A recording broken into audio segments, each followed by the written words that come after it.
युगातला, आणि ते आपल्याला आता दृश्य स्वरूपात दिसतं.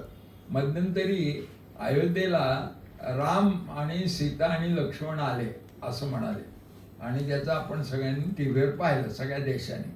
तर ते राम सीता लक्ष्मण हे रामलीलेत काम करणारी पात्र होती. निदान स्त्री याच्यामध्ये सीता स्त्री तरी होती.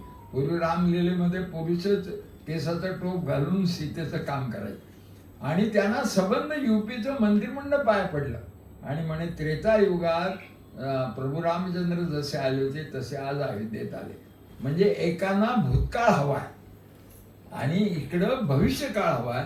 भूतकाळातलं चांगलं घेऊन भविष्याकडे जायचं आहे, म्हणून ती बांधणी आवश्यक आहे.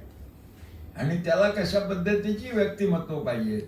म्हणजे जर गांधी वजा केले तर स्वातंत्र्य लढा होऊ शकला असता का? शक्यच नव्हतं असं.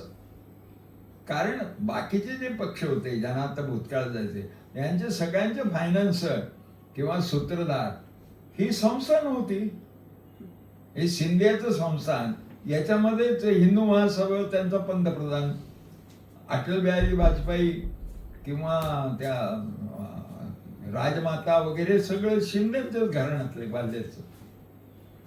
म्हणजे हे राजे लोकांची होती, आणि ही लोकशाही देशाची बांधणी करायची होती.